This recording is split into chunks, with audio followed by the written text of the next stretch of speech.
to entry, they say, maybe the highest profit versus AdSense, and of course that big promise of passive income, living the dream. Ah, yes, the dream. That picture of the digital billionaire typing away on a yacht somewhere. It's powerful marketing. But what our sources really hammer home is the reality behind that image. There's always an investment required, usually a big one. So our mission today is to, well, cut through that noise. We'll look at the data, the mechanics, what you can really earn, and the strategies you absolutely need to go from zero to, well, successful. Is it easy? Honestly, no. But can it be really lucrative? Yeah, absolutely, if you know the playbook. Okay, let's dive right into the money then, because that's what grabs everyone. We've got this Affiliate Summit survey, pretty chunky, over 1,800 marketers, and the results, well, they're split. Massively split. It really shows it's about skill, not just time served. Survey found 46% earn less than $20,000 a year.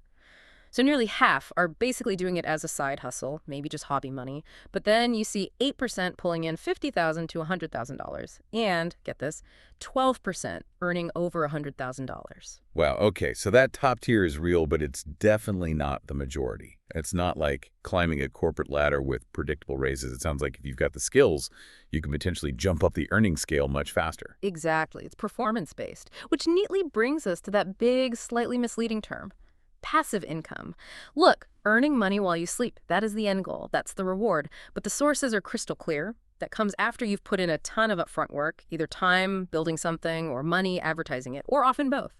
You're essentially planting seeds, building the machine before it can run passively. Right, so the basic job is selling stuff with your special link for a commission.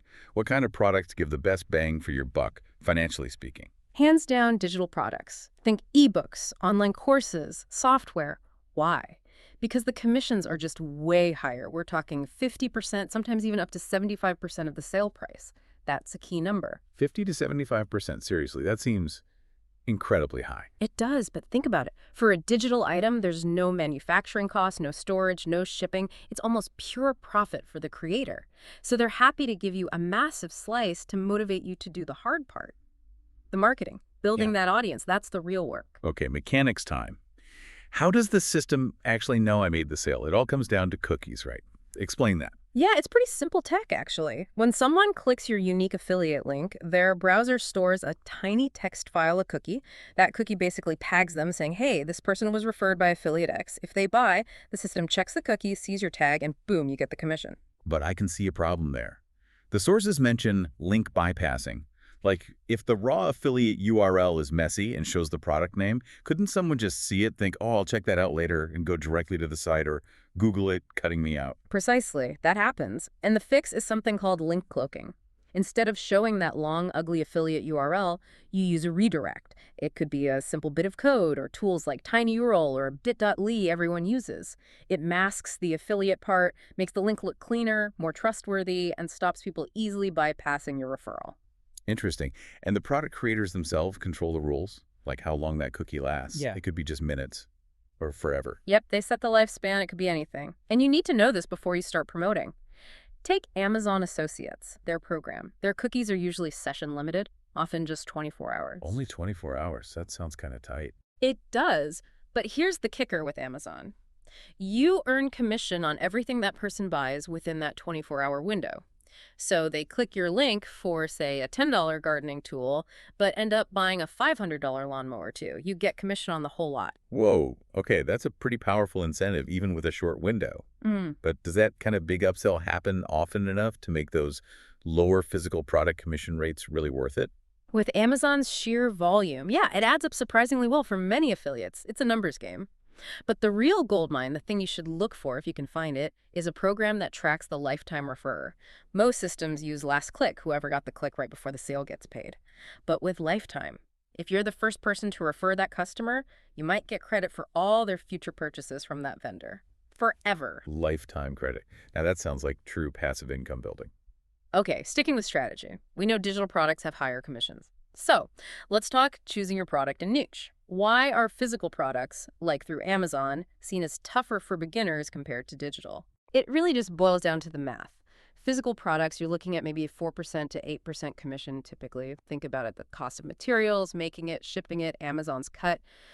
The profit margin is just way thinner. It has to be split so many ways. So you need vastly more traffic, more sales volume to make a decent living on 4% compared to, say, 50% or 75% from a digital product found on networks like JVZoo or ClickBank.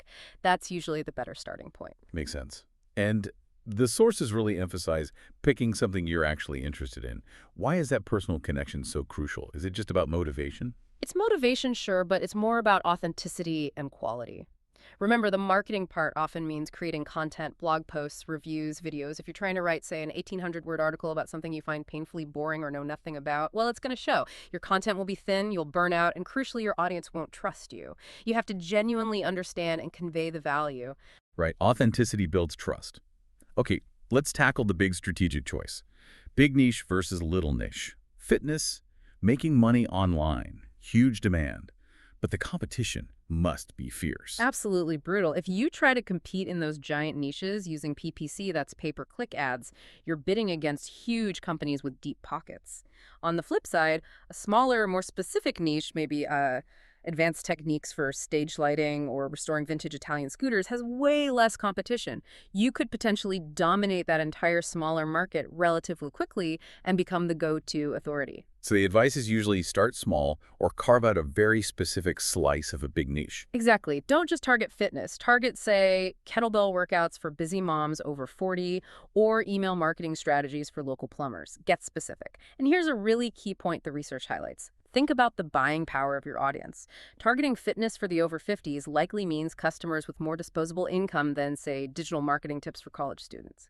It's a practical consideration. Good point. Now, let's answer that question that always pops up. Why on earth would someone creating a product give away 50% or 75% of the money? It feels like they're losing out. It seems counterintuitive, right? But it's all about scaling up. Massively. That creator keeps 100% of sales they make directly, but every single sale an affiliate brings in is extra business they likely wouldn't have gotten otherwise. They might only get 25% of that affiliate sale, but if they have hundreds of affiliates making sales, they're making far, far more profit overall. They're leveraging your time, your audience, your marketing efforts to grow their business exponentially. Okay. It's outsourced growth. Makes perfect sense. So we know what to sell, roughly where to sell it. Let's get into the how. How did the pros actually convert clicks into cash? The first tip seems simple. Don't try to be overly clever initially. Yeah, basically don't reinvent the wheel, especially when you're starting. Find products that are already selling well, they're pre-validated. And ideally, use the sales pages and email scripts that the product creator provides. They've likely tested and optimized them already. For beginners, it can be almost a cut and paste model to get going faster. Okay, but if you do build your own sales page, there's some fascinating psychology in the design. The sources mention these really long vertical pages that just keep scrolling. What's that about? It feels kind of annoying sometimes. It's totally intentional. It builds commitment. The further down someone scrolls, the more time and mental energy they've invested. They become less likely to just click away because, well, they've come this far. It feels like wasted effort if they leave empty-handed. And notice the colors often used. Bright reds, oranges on borders or buttons. Those colors actually tend to increase heart rate slightly, encouraging a bit more impulsive action. It's the same psychology fast food places use with their decor. Wow. Okay, slightly manipulative, but I guess it works. And trust is obviously huge, especially if you're not buying from a known brand like Amazon. Absolutely critical. If you're sending traffic to your own landing page, maybe built with a tool like Optimized Press or something similar, it has to look professional. Clean design, no typos, secure checkout symbols, any hint of looking like a scam, and people are gone instantly. Amazon's checkout page, of course, provides that trust automatically. Right. Now, the actual words, the sales script, it needs a story. Yes, a narrative structure is key. It pulls people in, makes them want to see what happens next, kind of like a trashy but addictive TV show. You don't want them skimming. The classic formula. Introduce a relatable problem, something the reader feels, and then position your product as the ultimate solution. You use strong statements, maybe rhetorical questions, things that make the reader nod along and think, yeah, that's me. But the most crucial part, according to the sources, is the value proposition. Yeah. Selling the feeling, not the thing. Exactly. That's the core of good sales copy. You don't sell the drill, you sell the whole. You don't sell the diet book, you sell the confidence, the energy, the feeling of looking great. You're selling the result, the transformation, the emotional payoff. People pay for that. They don't really care if it's a PDF or video course. They care what it will do for them. Selling financial freedom, not a finance course. Selling a vibrant love life, not a relationship guide. Sell the result. Got it. Then, once you've built that desire, you need to push them over the edge with urgency and remove their fear. Precisely. Urgency is about creating a reason to buy now. Limited time discount, bonus expires soon, only X spots left. Something to combat procrastination, because if they leave to think about it, they're probably not coming back. And risk removal is vital because people hate losing money more than they enjoy gaining it. That's loss aversion. So you almost always need a strong money-back guarantee, 100%, no questions asked. It removes the fear of making a mistake. Okay, that makes sense. Let's shift to actually getting eyeballs on these offers. Building an audience, if you go the organic route, content marketing, blogging, that's the time investment. What are we talking realistically? It's a marathon, not a sprint. The sources are pretty clear. High quality, unique content is king. Think long form blog posts, maybe 1,800 words or more, stuff that actually helps people and builds your authority. But the timeline, you're likely looking at least a year of consistent effort to get maybe 600 visitors a day, and probably several years to hit the kind of traffic like 10,000 daily views, often needed for a full-time income. It's a serious commitment. Okay, yeah, that's significant, which is why many turn to the money investment, PPC advertising on Google, Facebook, etc. Faster scaling, but sounds risky. It definitely is, especially at first. PPC lets you target very specifically, which is powerful. But you have to nail your ROI, your return on investment, fast. Otherwise, you're just burning cash. The key is filtering ruthlessly. You only want clicks from people likely to buy. How do you do that filtering? Well, on Google Ads, you use negative keywords. Selling a premium $500 course, you add free, cheap, discount, review as negative keywords, so your ad doesn't show to people searching for those terms. On Facebook, it's about demographics and interests. Selling a wedding planning guide, you target women who are listed as engaged, maybe in a certain age range and location. You avoid showing the ad to, single teenage boys. It's about precision. But even with targeting, the sources warn you might lose money initially while you figure it out. Oh, absolutely. That's the scary part. You might easily spend, say, $600 on ads in a day and only make $400 back in commissions at first. That's a $200 loss for the day. You have to be prepared for that, have the budget, and treat it as tuition. You tweak your ads, your keywords, your landing page until that $600 ad spend starts bringing in $800, then $1,000. It takes testing, data analysis, and frankly, a bit of nerve. Right. So if you don't have a few grand ready to potentially burn on ads, what other ways are there? Growth hacks for finding early customers without big capital? This is where leveraging existing networks comes in. Think about any existing routes to market you might have access to, even small ones. Got a friend who runs a local gardening newsletter read by 5,000 people? Ask if you can promote a relevant gardening product, contributed to your old college alumni magazine. See if they let you include a link. And then there's influencer marketing, but think smart. Don't email Tony Robbins on day one. Yeah, probably not going to work. So how do you approach someone influential, maybe a blogger in your niche? Offer value first. Always. The best way is often to write an amazing, genuinely useful guest post for their blog, completely free. Then, in your author bio at the end, you include a link back to your relevant landing page or resource. If their blog gets thousands of readers, that one post could kickstart everything for you. Build relationships gradually. Make it reciprocal. Don't just ask, ask, ask. Smart. Offer value. Build connections. And once you do find something that works, a specific niche, product, and marketing method, whether content or PPC, then it's simple. Rinse and repeat.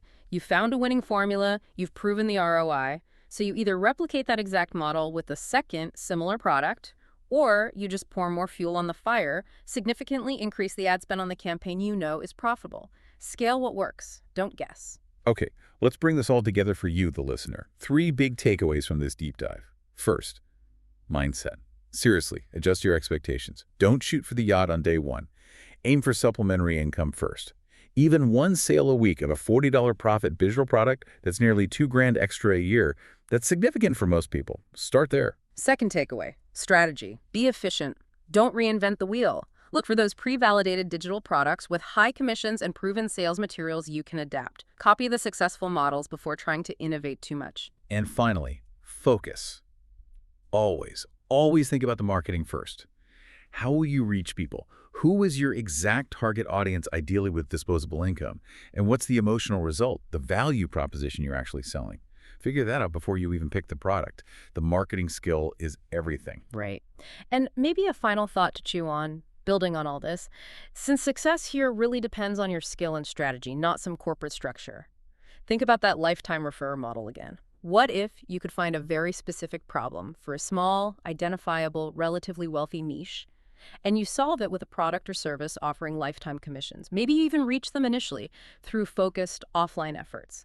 If you could secure ongoing commissions from a dedicated group you cultivated, how does that change your whole idea of income, of security, even retirement? It's about building an asset that pays you back long term, not just trading time for money today.